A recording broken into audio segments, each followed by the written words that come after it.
ഇന്ന് നമ്മൾ സംസാരിക്കാൻ പോകുന്നത് ഒരു സിനിമയെക്കുറിച്ചാണ്, എമ്പുരാൻ. പക്ഷേ ഇതൊരു സിനിമ റിവ്യൂ അല്ല. ഒരു കത്തോലിക്ക വിശ്വാസി എന്ന നിലയിൽ എൻ്റെ മനസ്സിൽ തോന്നിയ ചില വിഷമങ്ങളും സത്യങ്ങളും നിങ്ങളോട് പങ്കുവെക്കാനാണ് ഞാൻ ആഗ്രഹിക്കുന്നത്. എന്താണ് പ്രശ്നം? എമ്പുരാൻ എന്ന സിനിമയുടെ പ്രമോഷനിൽ ബൈബിൾ വചനങ്ങളെ വളച്ചൊടിച്ച് ഒരു സാത്താനിക ശൈലിയിൽ ഉപയോഗിച്ചത് എല്ലാവരും കണ്ടതാണ്.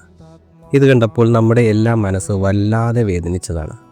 എന്തിനാണ് ദൈവവചനത്തെ ഇങ്ങനെ അവഹേളിക്കുന്നത്? ഇത് കലാസ്വാതന്ത്ര്യമാണെന്ന് ചിലർ പറയാം, ജനാധിപത്യത്തിൻ്റെ ഭാഗമാണെന്ന് മറ്റു ചിലർ പറയാം. പക്ഷേ ഒരു വിശ്വാസിയുടെ ഹൃദയത്തിന് ഇത് എത്രമാത്രം വേദനയാണ് ഉണ്ടാക്കുന്നതെന്ന് അവർ മനസ്സിലാക്കുന്നുണ്ടോ? സിനിമയും സാത്താനും. നിങ്ങൾക്കറിയാമോ, ഈ സിനിമയിലൂടെ സാത്താൻ ഒരു വലിയ സത്യം പറയാതെ പറയുന്നുണ്ട്. എന്താണെന്ന് ചിന്തിച്ചിട്ടുണ്ടോ? ലോകത്ത് 3000-ലധികം മതങ്ങളുണ്ട്, 10,000-കണക്കിന് മതപരമായ അടയാളങ്ങളുണ്ട്. പക്ഷേ എന്തുകൊണ്ടാണ് സാത്താൻ എപ്പോഴും ക്രിസ്തുവിനെയും വിശുദ്ധ കുർബാനയെയും കുരിശിനെയും ബൈബിൾ വചനങ്ങളെയും മാത്രം ആക്രമിക്കാൻ ശ്രമിക്കുന്നത്?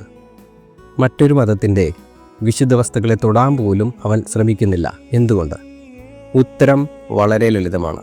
സാത്താൻ അറിയുന്നു യേശുവാണ് യഥാർത്ഥ ദൈവം എന്നവന് നന്നായി അറിയാം.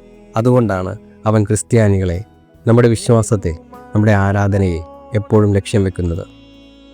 ഒരു ഉദാഹരണം പറയുകയാണെങ്കിൽ, നിങ്ങൾക്കറിയാമോ, സാത്താൻ ആരാധകർ വിശുദ്ധ കുർബാന മോഷ്ടിക്കാൻ വലിയ തുക പണം മുടക്കുന്നുണ്ട്. എന്തിനാണെന്ന് ചിന്തിച്ചിട്ടുണ്ടോ? ഒരു സാധാരണ അപ്പവും തിരുവോസ്തിയും കാഴ്ചയിലൊന്നാണെങ്കിലും സാത്താൻ അറിയാം ഏതാണ് യഥാർത്ഥ തിരുവോസ്തിയെന്ന്. എന്തുകൊണ്ട്? കാരണം അതിൽ യേശുവിൻ്റെ സാന്നിധ്യമുണ്ടെന്ന് അവന് ബോധ്യമാണ്.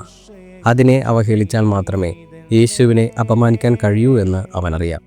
ഇതല്ലേ ഒരു വലിയ സത്യം? സിനിമയും യാഥാർത്ഥ്യവും. ഇപ്പോൾ എമ്പുരാൻ സിനിമയിലേക്ക് തിരിച്ചു വരാം. ബൈബിൾ വചനങ്ങളെ വക്രീകരിച്ച് പ്രമോഷൻ ഉപയോഗിക്കുമ്പോൾ അതൊരു സിനിമയിൽ ഒതുങ്ങുന്നില്ല.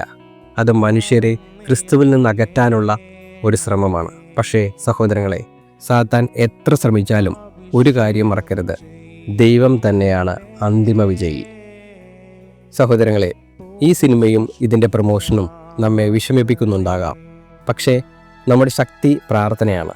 ശാന്തമാകുക, കർത്താവ് ദൈവമാണെന്നറിയുക എന്ന് ബൈബിൾ പറയുന്നു. നമുക്ക് പ്രാർത്ഥിക്കാം, യേശുവിൽ ഉറച്ചു നിൽക്കാം. നിങ്ങളുടെ അഭിപ്രായം കമൻറ്റ് ബോക്സിൽ രേഖപ്പെടുത്താമോ? ദൈവം നമ്മെ എല്ലാവരെയും എപ്പോഴും അനുഗ്രഹിക്കുമാറാകട്ടെ.